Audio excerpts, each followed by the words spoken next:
Good evening. Welcome to another hangdog version of Diatribes from the voice of Doom. Now here's your hapless and hopeless host, voice of Doom.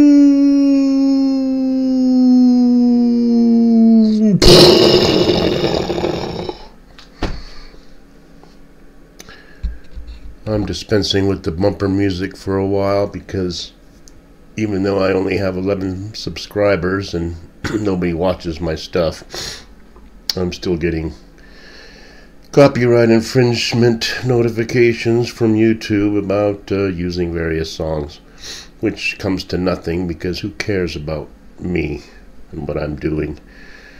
11 people subscribing and most don't watch. But I just don't want to deal with it. I've played a bunch of different songs and I'm trying to make them applicable to my subject, but just don't want to bother with it right now. Now, it was New Year's Eve about an hour and a half ago, and I spent it in my usual way, gambling, waiting to ring in the new year by myself with a little plastic glass of complimentary champagne. Okay. Now, today was an inclement day, and I can warn everybody east of the Rockies that you're about to get hit again with something pretty bad, because it was a horrible day. The snow started coming down last night, 24 hours ago, and didn't stop. And now, I always was curious about Eskimos, or whatever they want to call themselves, having like 27 or 30 different terms for snow. And there's probably more, because I've seen every kind of snow there is. And this one was one of the most miserable, although I've seen some pretty bad ones. This was a sticky and slushy snow. I don't know how those go together, but that's the worst stuff to drive in, because there's just mounds of snow in the road, and then there's slush, and it's just, I don't know what causes those different things, but it was miserable. And my kid and I decided to go to the casino and try our luck and celebrate New Year's. And it was pretty depressing, because I've realized that if I'm going to be negative about the macrocosm, it affects the microcosm. And although I can't bring myself to have a positive outlook on the future, as far as whatever this country used to be is concerned, I don't want to be a downer to everybody. People used to like coming around to talk to me, and now they don't. Not that I care, because I want to be left alone. If I go to the casino, I just want to sit there. I think about my mistakes, I think about my successes, I think about what I'm going to do in the future, and I just like to play. I don't like to sit next to anybody. I hate it, because there's all kinds of different people with playing styles that annoy me. Now, people are very optimistic at the casino when it comes to the new year, and they ring in the new year. It was pathetic. There wasn't even a countdown. Just somebody at the bar mentioned, oh, it's 12 midnight, and everybody said Happy New Year, and that was that.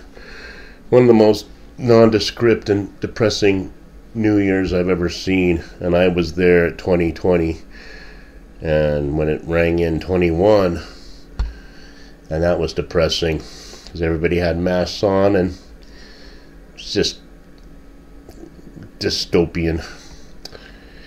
So, I'm going to try to work on my microcosm, and although I will not be positive about the future, I will be positive about my future and do my best to struggle through the year. I am a dabbler in prophecies. I see things and I take them to heart and say, okay, somebody made a prophecy about the construction and the architecture of Washington, D.C., and they measured everything, and according to the Washington Monument, they said that 2020 and 2022 would be two very tumultuous and important years. And 2020 was. It was a mess.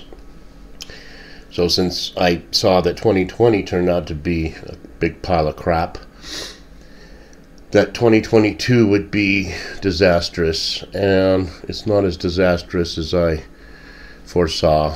We made it through this year.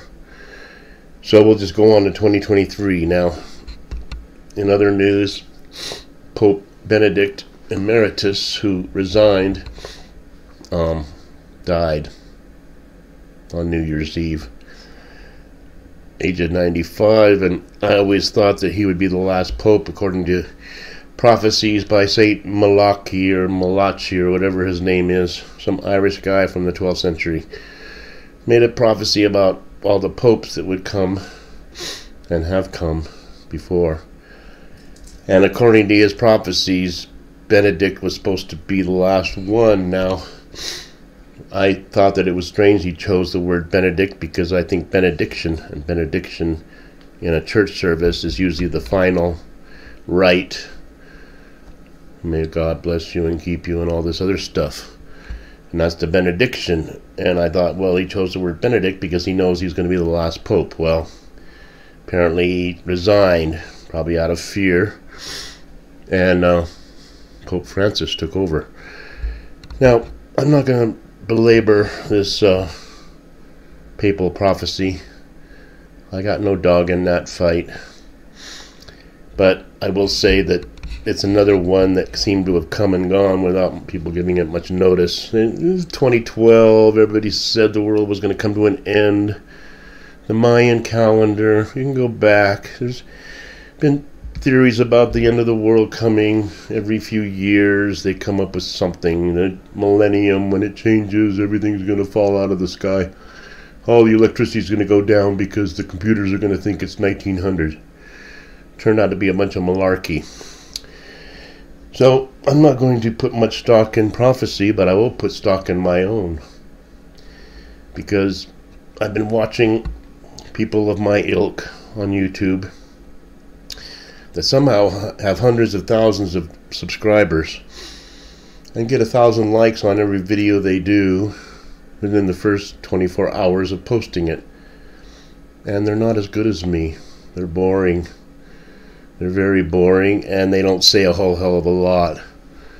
They talk about, the election coming up in 2024 and whether Petri dish will run again. And they all say with much authority he will not, because his mind is degenerating and he will be a pile of mush by 2024. And I am amused by their prognostication, because I don't even think there's going to be an election in 2024. That's how bad I think it's going to be. Everybody likes to go along their merry way thinking, everything will be fine. It's not. I can tell you right now, 2023 is going to be horrible. And it's going to start with storms. And it's going to start with a cold winter storm going across the United States, because we always get it first in northern Nevada. Happens every time. I call my mom 3 days later, yeah, it's snowing. I knew it would be, because it's heading your way. And by the time it heads across the plains and across the Great Lakes, it turns into some problem. And we have problems of our own. My kid got stuck on the freeway. I said, don't drive on the freeway in the snow when the snow's coming down, because you can't see the lanes, and you end up driving off the berm, and getting stuck. And he, sure enough, did. Now, things were working out well for him. He managed, after a couple hours, to be extricated. So that's his karma. He's very lucky that way. So I was supposed to work on New Year's Eve. I always work on New Year's Eve. It's a very busy day in most restaurants.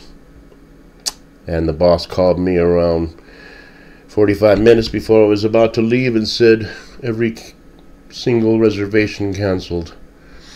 So they don't need me to come into work. And I was kind of relieved that I could just go back to bed, which I've been sleeping about 23 hours a day. And then I was also a little bit perturbed because it was one more day of pay that I would have to go without. I got tomorrow off, which is today, New Year's Day. And I am being as boring as everybody else I see on YouTube. But just wanted to explain that, you know, this weather is affecting. There's been power outages here, there, and everywhere. Oh, and my kid, in the middle of the night, I guess it was around 9, says, "Oh, my friend called and said they're going to go hiking on the river."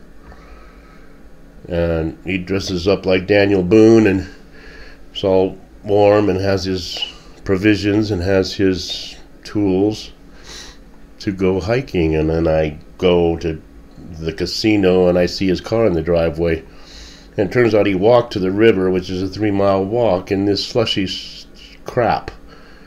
I don't know why he would do it, but he did it, and he's still alive. I had to double check on him because he hasn't been home. It's past 1 a.m. and he's still not home, so I called him to make sure he wasn't frozen somewhere, because things like that will happen, especially when you do stupid things, which I think hiking to the Carson River during a snowstorm in the middle of the night is foolish. But he's young and he's adventurous, and he seems to be still alive. So that's how my night went. And what else? I was talking to people at the casino, and I realized that they gamble and they drink. So it's a happy new year no matter what happens. They're always going to feel like this is the day that they win. This is the day that your life will surely change, or, you know, you're going to hit the big jackpot, or you're going to be called up for the car drawing, or whatever happens at the casino. And I won just enough to keep playing up until midnight, and then I lost. I exited 2022 a loser, and I entered 2023 a loser. I'm an addict. I am a compulsive gambler. And because the reason is because at least there's hope. With marijuana or with heroin or with alcohol, you cannot say, if I just drink enough, maybe I'll hit the jackpot. But with gambling, there's always that hope that you'll hit something. Or you'll build up something and walk home with a few hundred more than you went in with. So there's that hope. It can happen. It has happened. But I'm also not the kind of person who says, I'm going to quit this cold turkey. Like people who decide to stop smoking and they take their cartons of cigarettes and throw them in the garbage. They throw away all their paraphernalia. Or a person who stops drinking and takes all of his bottles and smashes them and throws them and dumps it down the sink. That's determination. That's saying, yeah. But me, I don't like to waste. So if I was an alcoholic, I would probably say, okay, I'm going to quit as soon as I'm done with all this, because I don't want to waste it. So I'm a hopeless case. Now, with gambling, I have free play tomorrow. I have about $105 worth of free play for New Year's Day, and I am not going to waste it, because it is like money, and the only way you can use that money is to gamble with it. You cannot cash it in. So I will give it one last shot, because I have the next 3 days off, and I will go down there and try to win. And if I don't win, I think I will make a concerted effort to change my ways, because it's not working out this way.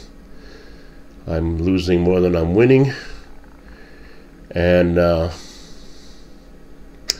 I just don't like the ups and downs, depression and elation, and then you're elated, and then you're depressed and really pissed off when you lose your winnings. That's when you really get pissed. So that's my New Year's resolution, but I'm not going to be dramatic about it. I'm just going to make a determination starting in 23 to curtail my bad habits. And that's all I have to say. I don't have anything political to say. It's just part of the microcosm, and hopefully if I can improve my microcosm, the macrocosm will improve a bit here and there. But right now it's a mess, and the whole country's going to be in a mess weather-wise. I can tell you that right now, because that's the way it happens. It comes to us first, and then it passes, and it goes elsewhere, and it's worse. So you can look forward to that, and Happy New Year. I'll say it. I mean, everybody can make their own happiness. Just because we have a corrupt bunch of incompetent fools running our government does not mean we cannot have a Happy New Year. We will just have to do it with Chef Boyardee and Rice-A-Roni. So I'll leave it there. I didn't say anything. I'm sorry. It's crappy, but it's my first diatribe of 2023. And I've said everything there is to say. If you go back in the archives, you'll see. So there's not a whole lot to talk about, but enjoy 23. We'll see what happens.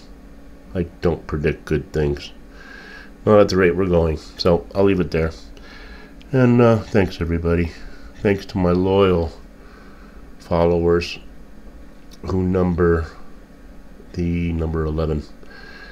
And they probably don't watch me much either, but thanks. And we'll talk more about the coming conflagration later. Alright, enjoy the day, everybody. Thanks.